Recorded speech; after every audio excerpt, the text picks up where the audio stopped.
ones that are great.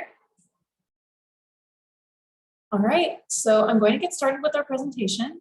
If you have any questions, please feel free to use the chat, or if you are on Facebook, please reply to the video.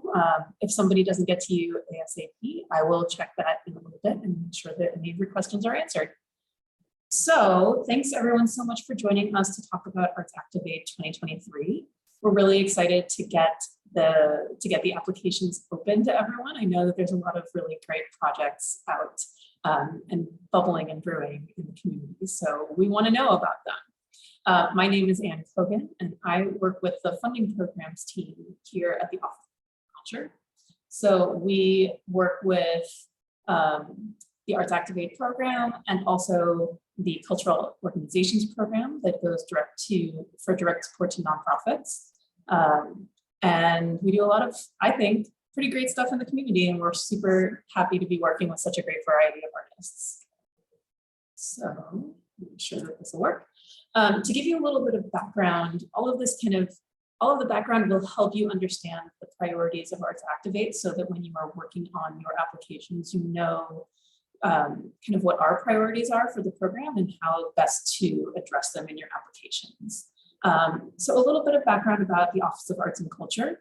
We were established in 1989 to work with artists, organizations, businesses, funders, and a huge variety of other partners to serve Dallas's residents and visitors.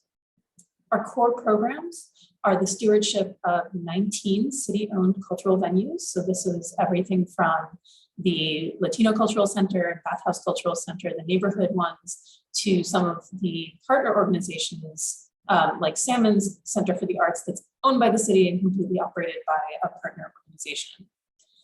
We provide more than $6 million in funding support to organizations and individual artists in the community. And we have over 300 works in our public art collection. And many of you have seen news recently about WRRR, our classical radio station that broadcasts 100 miles in every direction from Cedar Hill. Kind of a unique service for a city cultural program. We also work closely with the Arts and Culture Advisory Commission, which is an advisory body to the city manager and city council, and they make recommendations for policies about establishment and implementation of cultural policies, the design and operation of city facilities, and they work with us on cultural programs and activities such as ArtsActivate. They are the kind of final filter for all ArtsActivate applications. And what they really do is they are community advocates. These are not funders and donors in a traditional sense. These are true community members who just love Dallas and love the arts and culture community here. In 2018, the city created a new cultural plan and cultural policy. Several of you may have been involved in some of the meetings out in the community to get a sense of where arts and culture happen and what people are really looking for in this next stage of Dallas, right, in Dallas culture. So in 2018, the cultural plan was put together as a guiding document with the goals and priorities for the next 7 to 10 years. And then that was translated into the policy, to the approved policy guiding our ongoing work as the Office of Arts and Culture. And that really got over 9,000 people involved in the procedure of putting the plan together. So the cultural plan identifies those top priorities, thinking about what is the potential of Dallas and what issues keep Dallas from reaching its cultural potential, and then thinking about how we can actually address them. So the plan provides that blueprint for the future to identify initiatives and prioritize initiatives that Dallas can, like the whole of Dallas, can launch. And then creating that, again, cultural policy for our office to guide our work. So this is a great graphic with all of the details, the big picture details of the plan, how it came together. And the really important thing is that we identified out of the plan 6 primary priorities. Those are equity, diversity, space, support for artists, sustainable arts ecosystem, and communication. And these 6 priorities are what help guides us in programs like ArtsActivate, where we really want to make sure that people are working to address those priorities in partnership with our office. So the vision of that cultural policy was to create an equitable, diverse, and connected community whose residents and visitors thrive through meaningful arts and cultural experiences in every neighborhood across Dallas. And to do that, the mission of the cultural policy is to support and grow a sustainable cultural ecosystem that ensures all residents and visitors have opportunities to experience arts and culture throughout the city. We want to do that. Our office works to enhance the vitality of the city and the quality of life for all Dallas residents by creating an equitable environment wherein artists as well as arts and culture organizations thrive, where people of all ages enjoy opportunities for creative expression and all celebrate our multicultural heritage. So definitely something that we are very proud to promote in the community. Cultural equity, this component of the cultural policy. In Dallas, we envision a city of people whose success and well-being are not predetermined by their race, age, disability, sexual orientation, gender, social status, zip code, or citizen status. We recognize that artistic and cultural expression are fundamental to the development of our identity, both as individuals and as a community at large. And we assert the right for all people to have access to the arts and cultural experiences throughout Dallas. And this entire policy is available on our website, dallasculture.org, and also on there, you can see the entire policy, you can see the entire cultural plan, both the more in-depth brochure as well as the summary. Okay, back to this. Sorry. This is a one-woman shop today, apparently. So ArtsActivate 2023, what you're all here to hear about. This is our project-based funding program that we use to directly support qualifying arts and cultural projects that happen here in the city of Dallas. So ArtsActivate is open, or will open in just a couple days, for proposals from nonprofit arts and culture organizations, from social service organizations, individual artists, artist collectives, and any other eligible nonprofit organizations for the 2022-23 fiscal year. You can find details on ArtsActivate at the website, artsactivate.com. We use the hashtags below. And then after today, we'll have a video of this info session, and we'll also post these slides up on the website. So be available to come back for more information. The guidelines are already up on the website if you want to start digging into those details. It'll be a lot of the similar information that we were talking about today, but written up in the official format. And if you're just joining us, please feel free to use the chat to ask questions, or if you're on Facebook Live, we will get to your questions, if not right away, within a little bit after the session ends.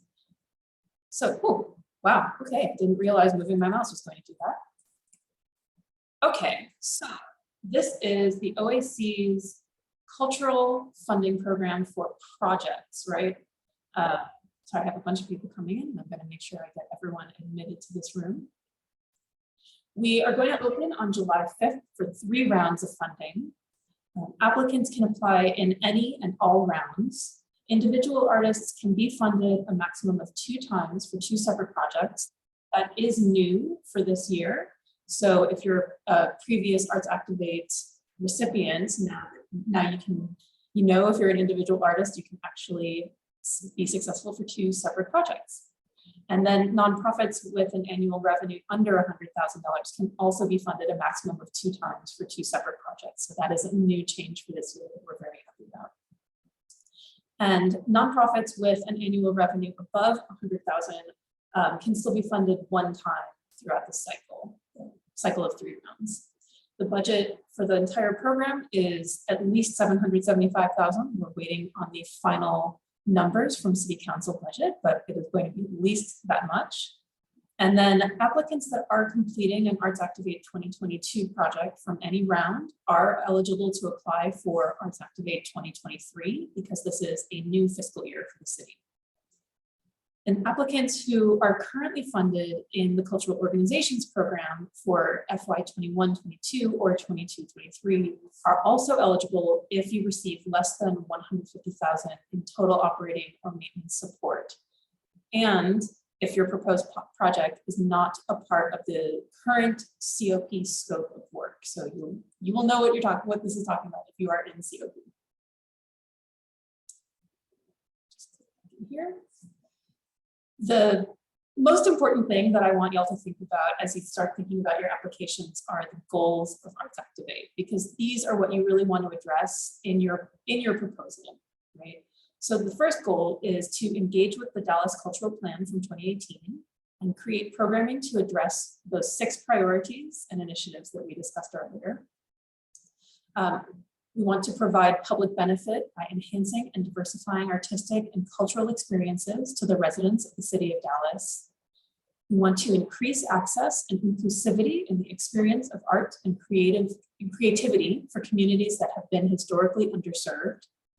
Connect individuals from diverse cultures, ages, and economic means in an effort to strengthen communities and neighborhoods through the arts.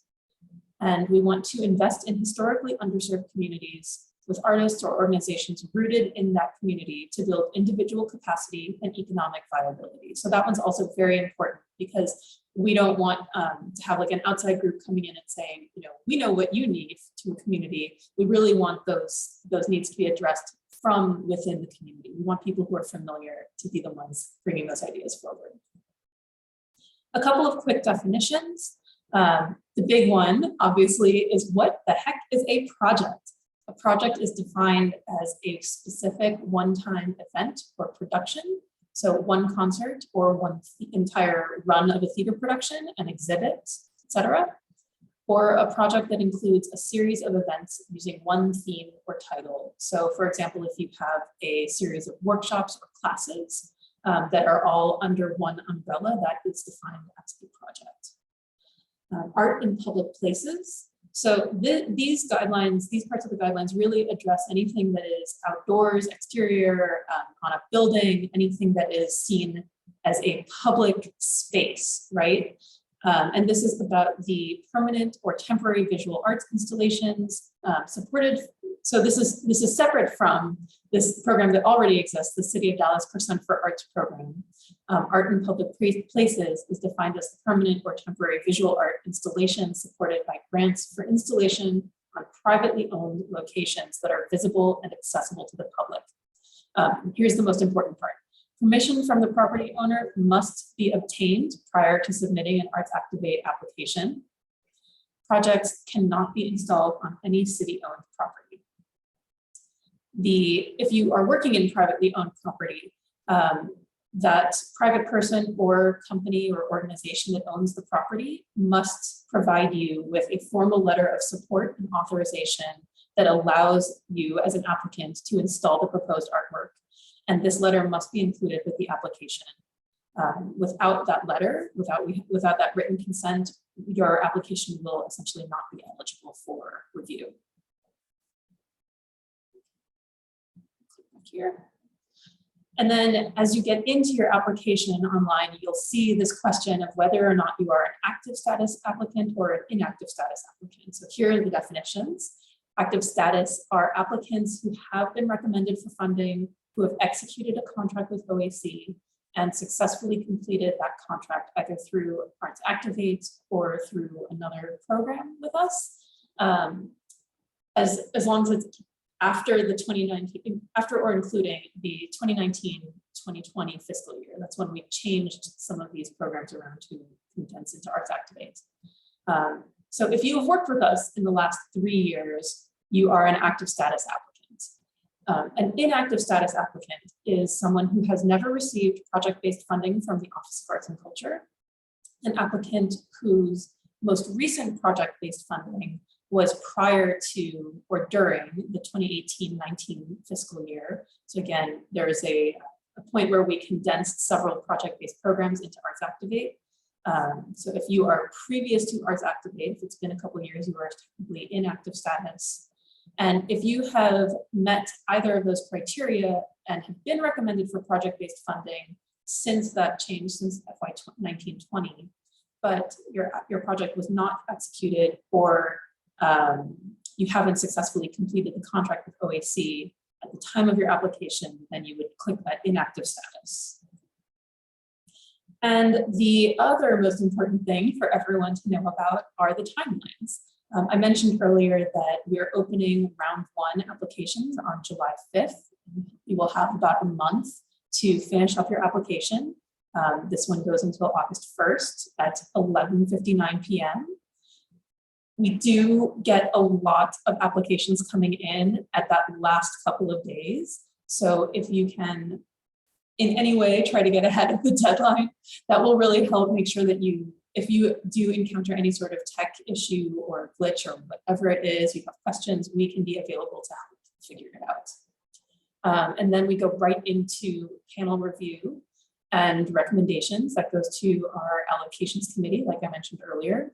And then we try to get this turned around really quick. So hopefully September 6th, you will receive notification of whether or not your application was successful. And then the applications for round 2 open up right away, again, on September 26th. And then you will have another round, our third round will open on January 3rd. And for each of these rounds, for the first round, you can start projects as early as October 1st. This is the beginning of the city's fiscal year. And all projects must end by September 15th of 2023. For the second round, the projects cannot start until January 1st. And for the third round, the projects cannot start until April 1st. So you want to keep those deadlines in mind when you are figuring out when to apply. We would also encourage everyone to apply earlier rather than later, because as you can imagine, the competition, the amount of applications that come in grows with each round.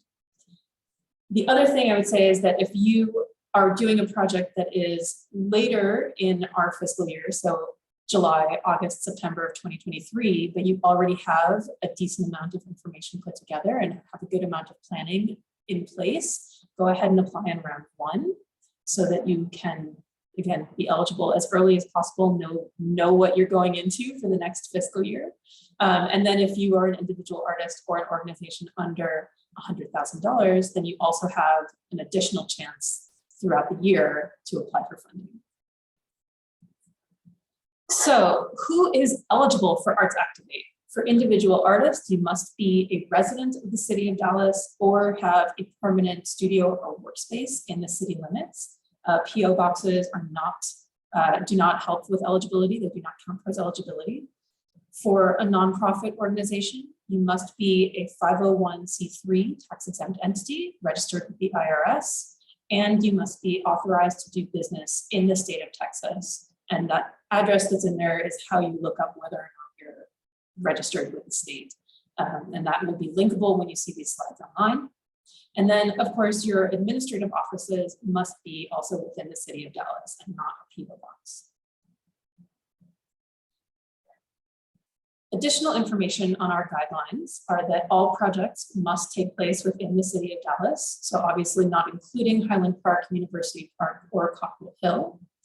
All projects must align with at least one of those ArtsActivate goals that we mentioned earlier. They must be arts and culture related.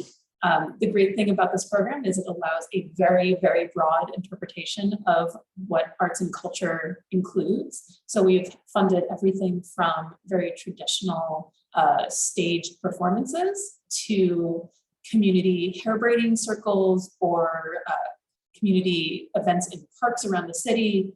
We do want to see a very wide variety of cultural experiences provided to our residents.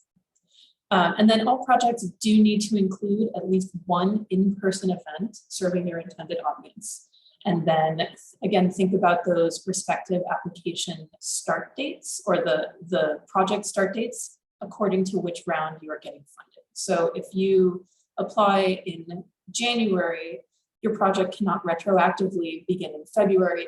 It cannot begin until April 1st. And then again, all projects must be completed by September 15th, 2023, so that you have time to file your final report and figure out any of those final pieces before the end of the fiscal year. But if you are working on an event that includes Hispanic Heritage Month programming, we are potentially giving some exceptions for that since the Heritage Month dates are actually split through September and October.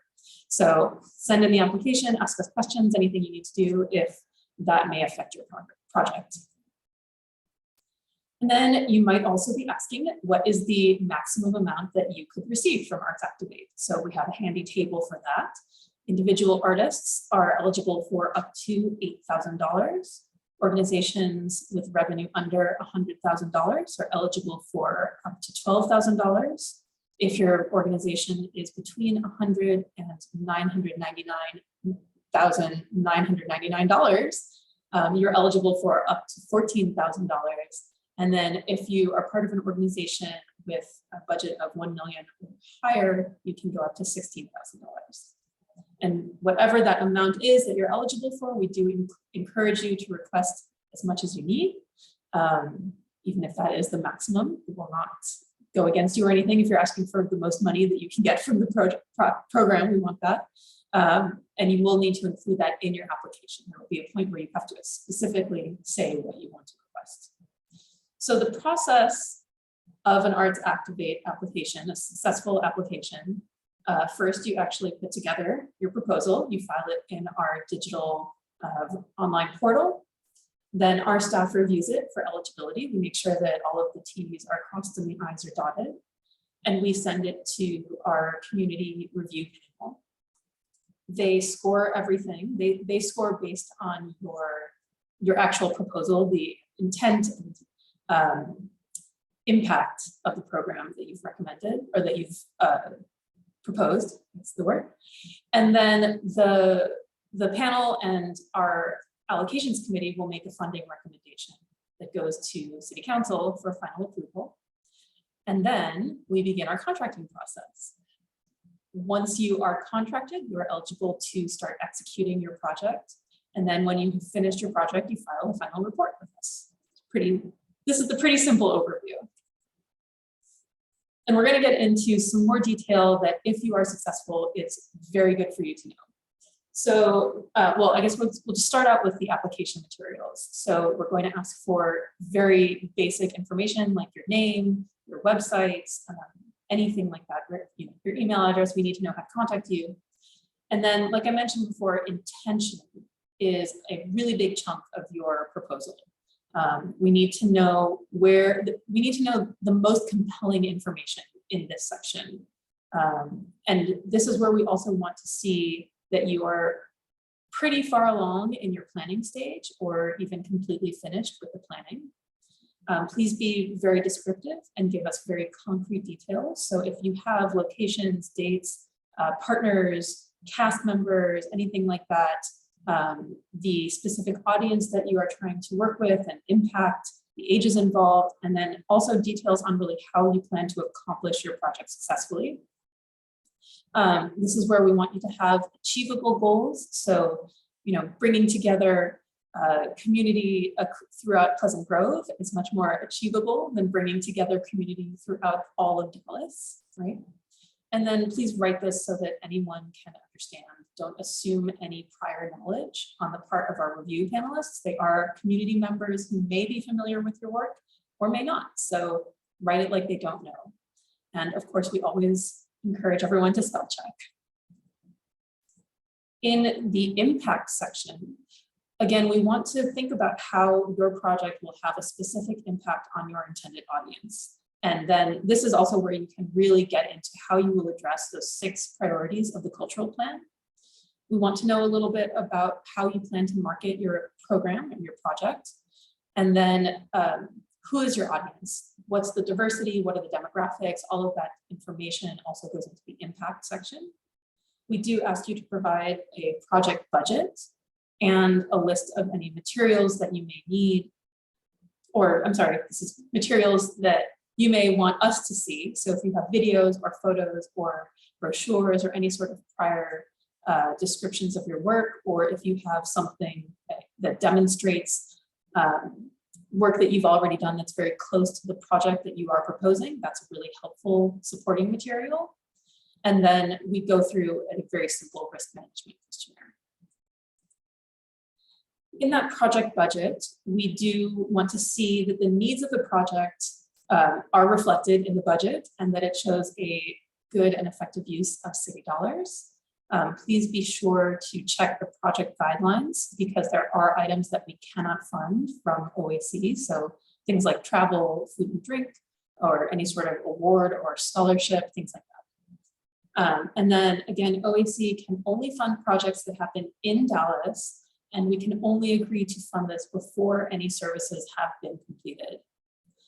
We also do need to pay out your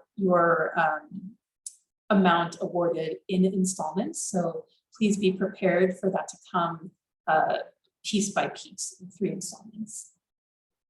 And then when we start looking at your revenue and expenses, they should ideally balance out to 0.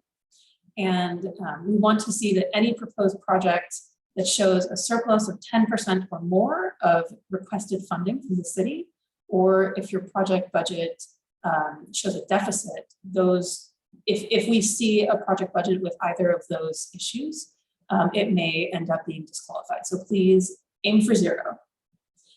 We do want to make sure that you include any expenses for event insurance or liability insurance, anything that may come up for your specific project, and permits that you may be required to provide.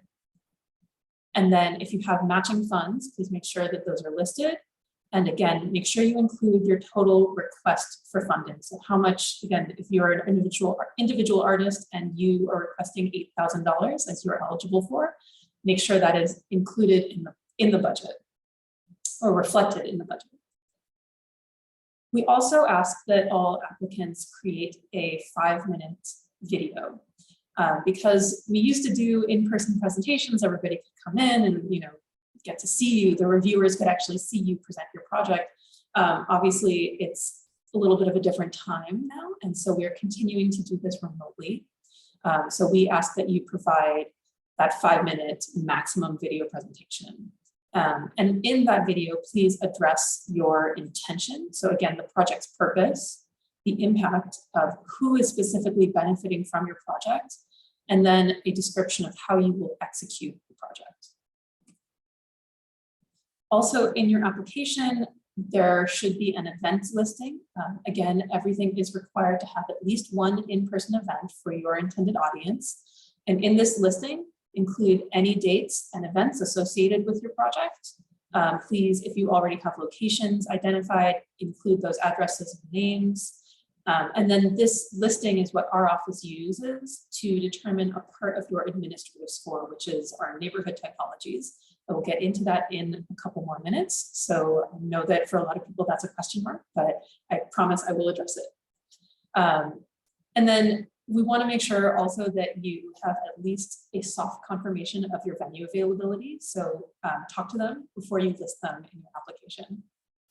And then we know that things happen and dates change, venues change.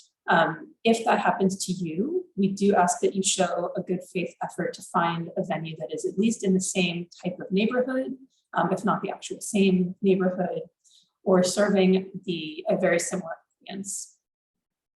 Again, we mentioned earlier the supplemental materials. So please think about the right materials to support your project. Read the guidelines about what you can include in your application. Obviously, very strong visual pieces are helpful for us. So again, photos or YouTube clips, any sort of videos that support the type of project that you are planning. More is not always better. If you have 3 very strong clips, that is better than 20 kind of okay ones. And then again, make sure they relate to what you're proposing. So then once you hit submit on your application, our office will review every piece, every application for compliance. So we want to make sure that the location and the time frame are aligned with what we have put out in the guidelines. We want to make sure that there's no missing information, or if you have included something, if you've written that you've included something but the video didn't upload, something like that. Again, so looking for completion, looking for the proposal and the budget to be reasonably in order and reasonably sound.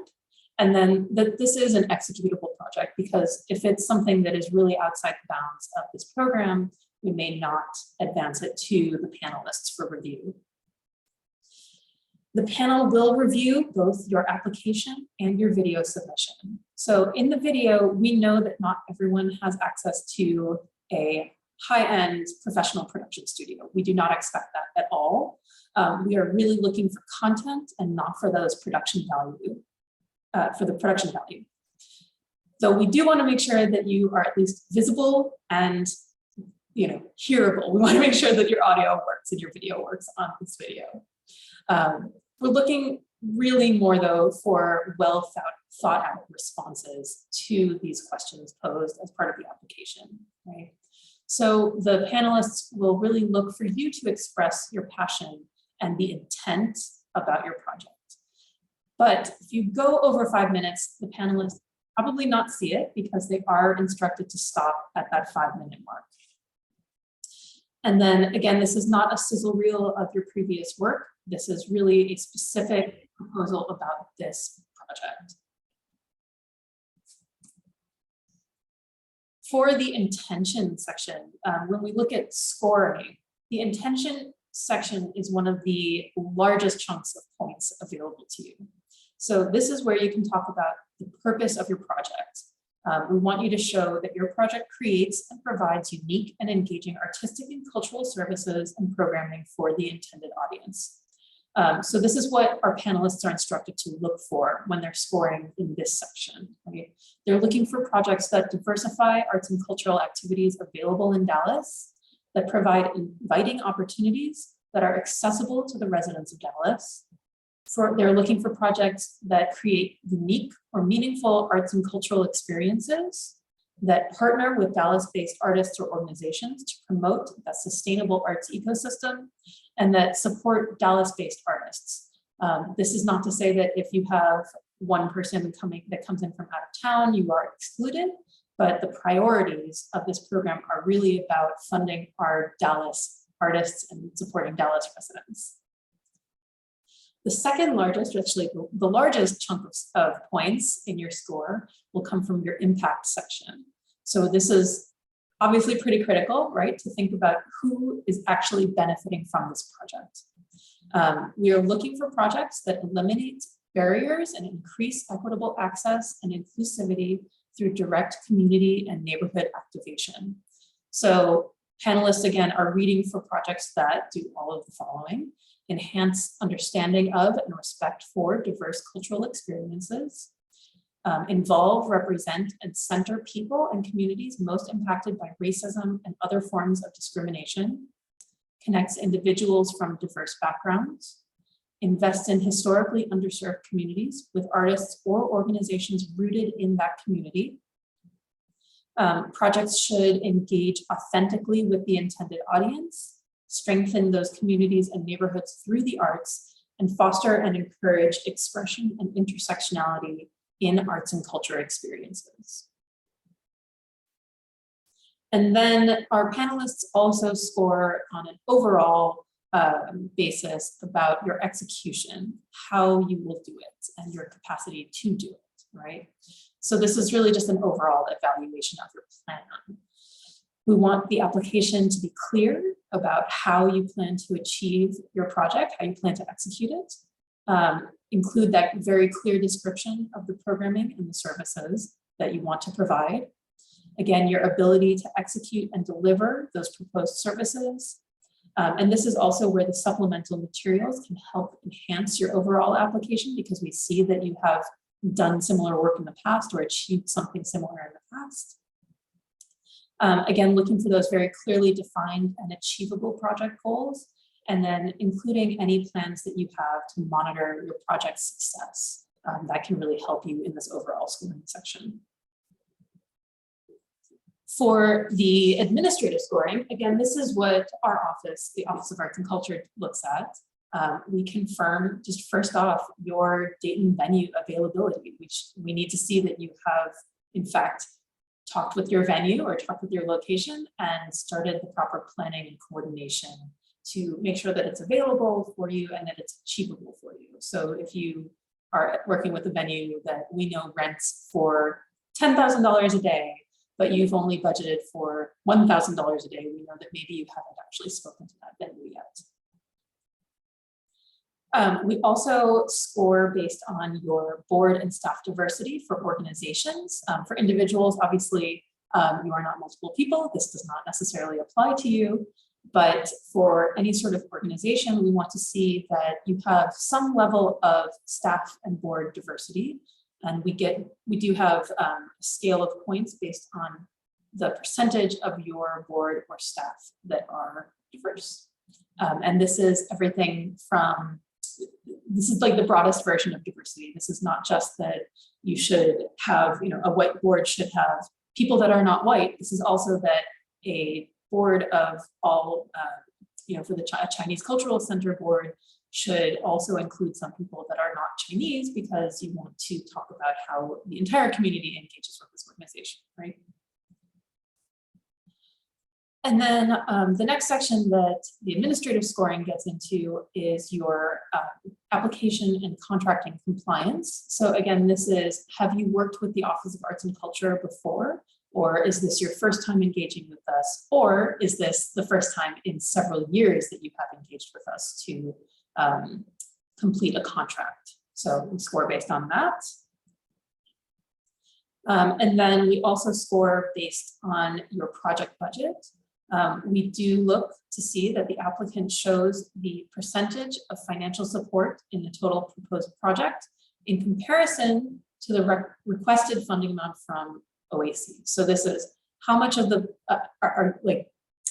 does your project budget have money not only from the OAC, or is it entirely dependent on the OAC ArtsActivate funding? So you can see that for individual artists and organizations, the scale for that ratio is slightly different. So if you have any questions about this, please get in touch with our office directly. We're happy to look at your budgets ahead of time and confirm those details. And then I mentioned earlier the neighborhood typologies. I promised I would get into it, so here we are. You may have seen this map already if you've engaged with the cultural plan. But what this essentially is a hotspot map, a heat map of where arts and culture actively happens in the city. So you can see that those yellow areas are areas in the urban core, the Arts District, Deep Ellum, Bishop Arts, places that already have a lot of arts and culture activity happening on a regular basis.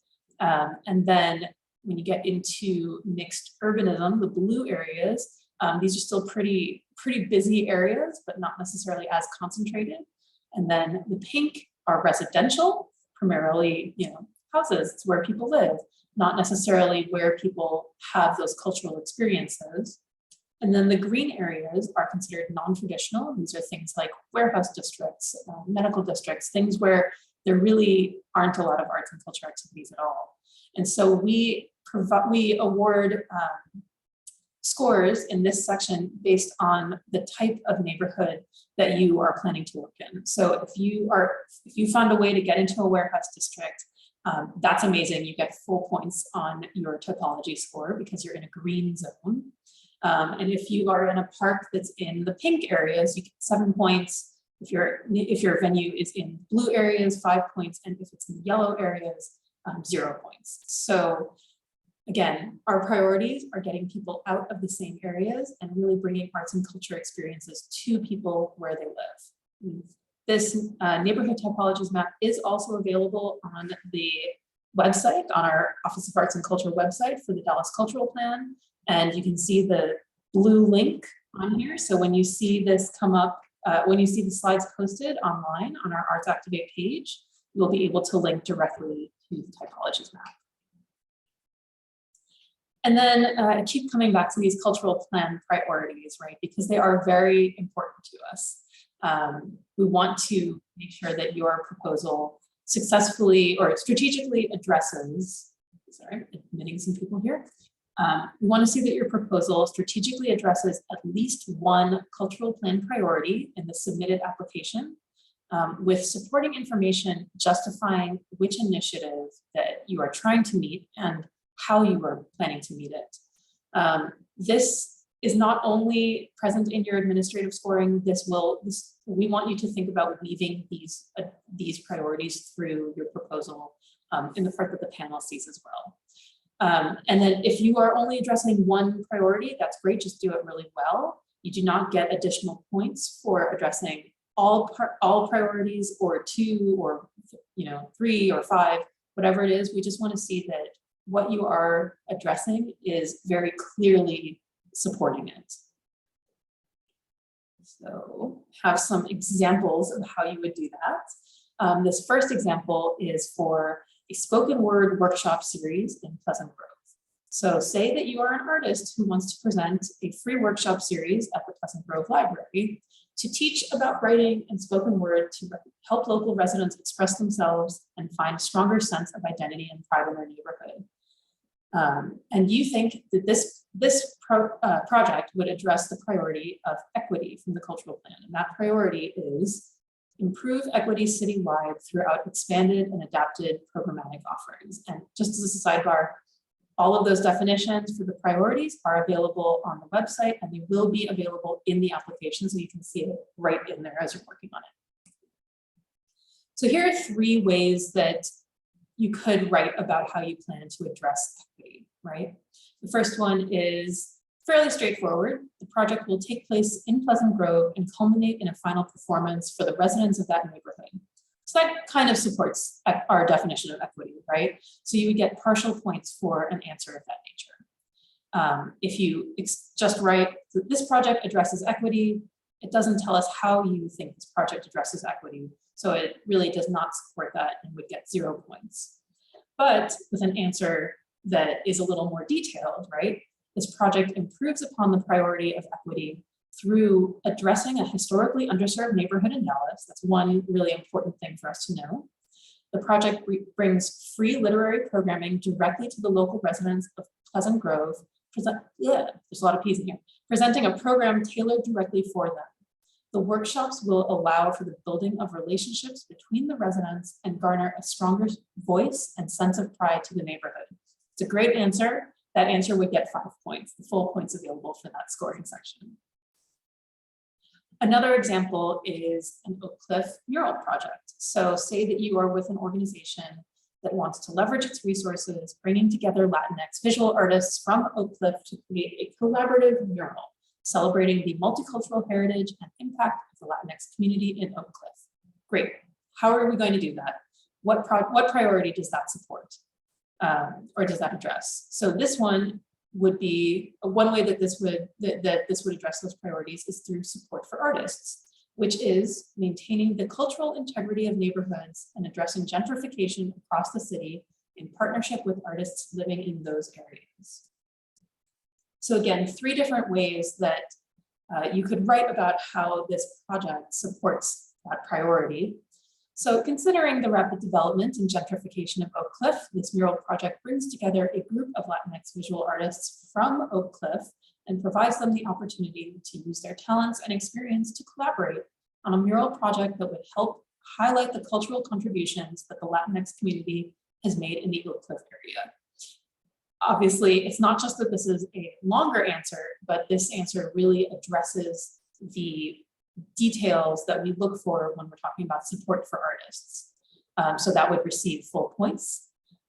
If you wrote something like this project will give Oak Cliff artists work to address gentrification in the area, that addresses what the priority is a little bit, right? It's 3 points. But if you just say we are hiring artists to do a mural project in Oak Cliff, doesn't really address the priority. It's a little bit about the project, but it's not really about the priority. So if you are successful in receiving an ArtsActivate funding for your project, right? The first thing that we do is start the contracting process. This is often the biggest headache for people, and a lot of it is just because the city is a city government. And so we have a lot of pieces that we have to complete on our end before the contract is actually put out to you for signature. So if you are new to working with us, we need to register you as a vendor with the city. We need to agree upon a scope of work. This is something that our office will create based on your application. We'll pull some details and put together a high-level summary, and then identify a couple of what we call deliverables.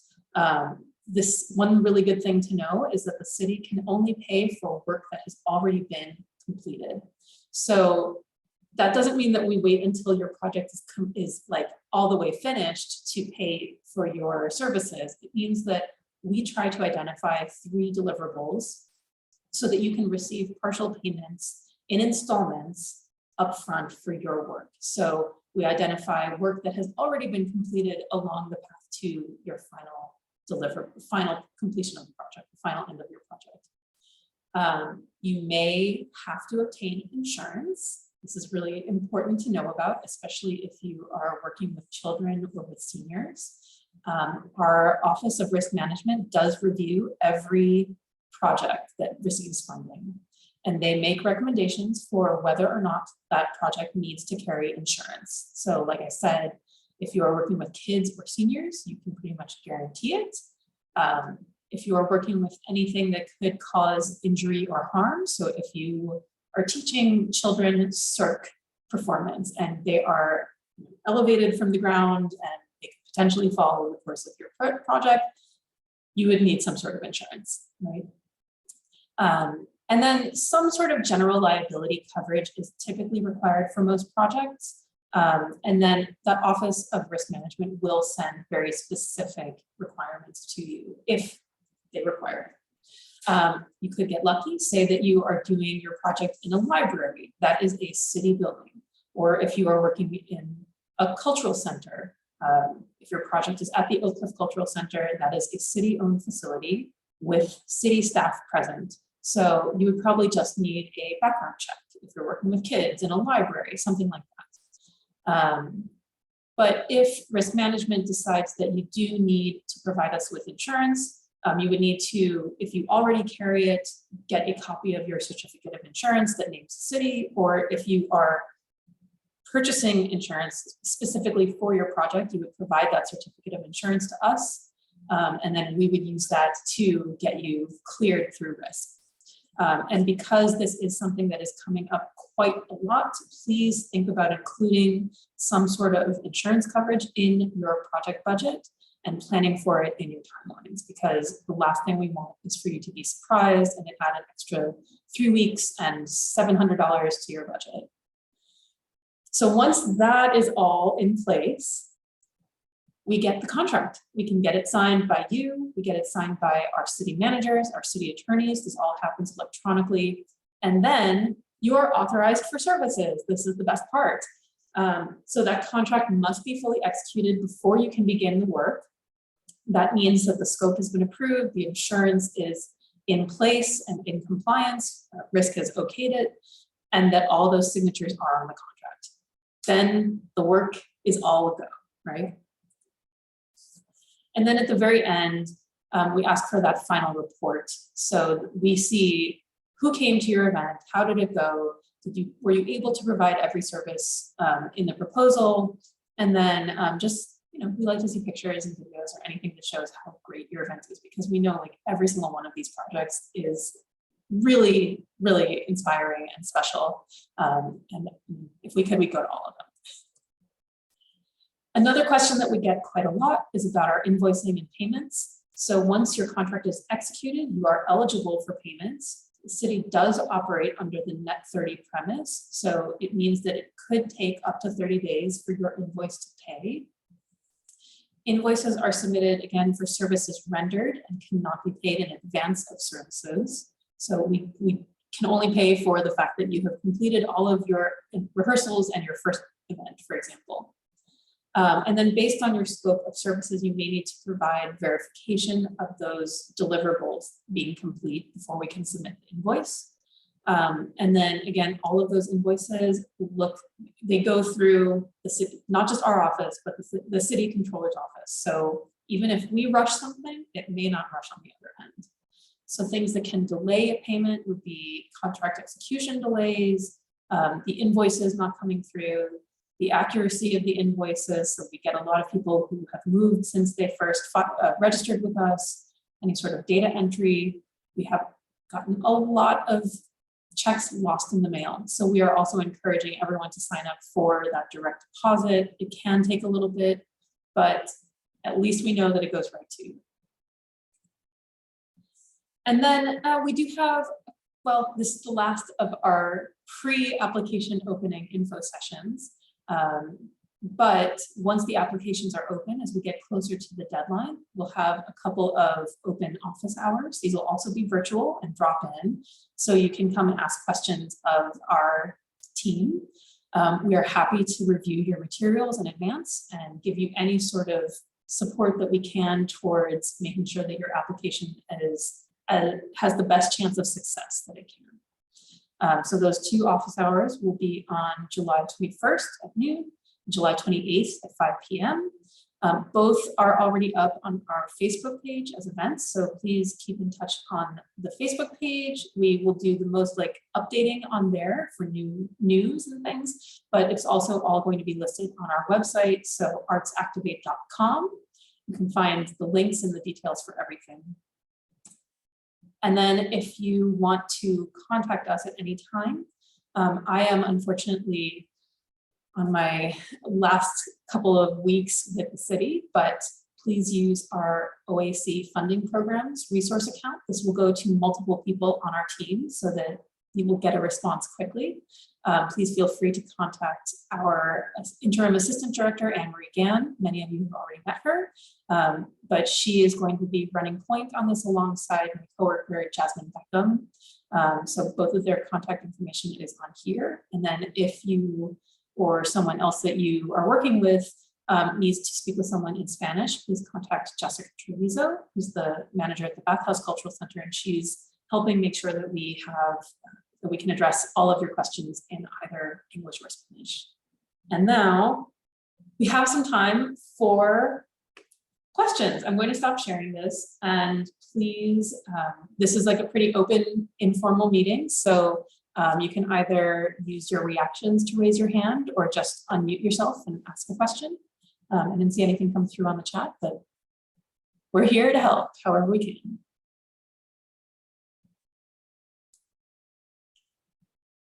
Yeah, I see a thumbs up. Good. Cool. Great. Well, again, please reach out to any of us if you do have a question about your application or about your eligibility, anything that comes up. Again, we want to provide you the support to get you the best chance of funding possible. So anything that we can do to help you, it's our pleasure. And we love this program. It's really special. And this is such a great opportunity to work with a variety of artists in the city and support such a wide variety of food programs. And we appreciate all of your creativity. So this will be posted on our website. Again, check out artsactivate.com. For the slides and the recording of this presentation. I have a question. Hello, Tanya. Hey, how are you? Good, how are you? Good. Now, I saw the map, but on the map, it's not listed the name of those areas. Right. How do you find that out? We can put in the chat links the direct link to this neighborhood typologies map. It is a searchable map. So you basically use your address, not necessarily the names of the neighborhood or the organization. Okay, I just really wanted to know what those areas are. Yeah, absolutely. I always need to pull it up before we get into anything so that the link is available. But again, that link is available on the Dallas website, and we'll make sure it's available on the ArtsActivate website as well. Okay, thank you so much. Thank you. Oh, I may have it now. Okay, great. Stephanie put it in the window. And do you want to just pull it up and could you demonstrate just to show how you might do it? Sure. We have another person who's asking. Oh, that's not Boy Be Hero Academy, sir, or ma'am. Should have specified. That's me. Yes. Hello. That's me. Hi, my name is Drew Lunar. Like drew a picture of the moon. I see your picture. The pretty woman with the pink glasses. I don't know your name though. It just says Office of Arts and Culture there. Yes, I'm Ann Kogan. What's your name? Ann Kogan. Oh, and Nice okay, to yeah, meet I'm you. Drew A bunch. It's great to meet from you. B-Boy Academy. Yeah. So yeah, I just filled out the final report. I actually missed the first half of this meeting because I was filling out the report. I completely forgot about it. And I just had my culminating event last weekend and it was a Right. big success. So I don't really have any questions about the new round, but I'm gonna apply for the new round. Awesome. But I just wanted to say hello and get your name. And so it's good to meet you. Yeah, it's great to meet you. I know we were talking this morning about getting you the link for the final report. And so it's good to know that you finished it. I'll let Jasmine know and she can process that last invoice. Awesome. Great for joining us. You hear a little bit about the process once you actually receive ArtsActivate funding. So Yeah, pretty easy process. Thank you too. Okay, I'm done. I don't have anything else to say. no problem. That's great. Let me share this typologies map. Anne-Marie, I might need you to help me walk through this because I actually have not searched the typologies very much. Okay, so these areas, the green areas, they're in Seagoville and Farmers Branch, and is that correct? So. Is this Dallas County or? Okay. So you'll probably need to do 2 different checks. I'm sorry, we need to like edit this map. This does census tracts, which don't follow city lines. So this is everything you think about your Venn diagram. These are all Dallas census tracts that are in the city of Dallas, but they might have things in Farmers Branch. So you just want to double check that the address is also located in the city of Dallas. Otherwise, we can't fund it. Oh, okay. So some of them are overlapping with other cities, but we are doing city of Dallas limits. So I guess even if your address says Dallas, it may not be in the city of Dallas. So it's really important to double check that it's in city of Dallas. I think it's the shortcut I always think of is like who's answering, if you call, police or, if you have a city of Dallas water bill, then you're probably city of Dallas. I see. Very confusing to have both a city and a county, and they have different lines. Thank you, Drew. And then we had a question, Henry, about just confirming the city of Dallas limits. So you said the water bill. That link, and I probably need to work with GIS and edit this map, but let me find the confirmed city of Dallas left. It's basically going to be look up your city council member, and so I will post that, and then we'll also make sure to update that on the website. Ian. Great. Thank you for that question, Stephanie. Yes. And then let me check Facebook really quick. If anyone else has a question though, please feel free to jump in. I can stop this because you've seen the map now. Let me just make sure we don't have other questions there. But otherwise, we're good to go. Thank you all so much for joining us. Y'all stuck it out through the whole session, which is great. I know it's a lot of information, but we want to prepare y'all to write your applications as successfully as possible. And then also for what would happen if you do receive funding, because it can often be, it can feel a little tangled, but if you've heard it once now, it's easier to start talking through it again when you're in the middle of it. So thank you all so much for joining us and for your questions. And we will post this online soon. Great. Bye, everybody. Bye.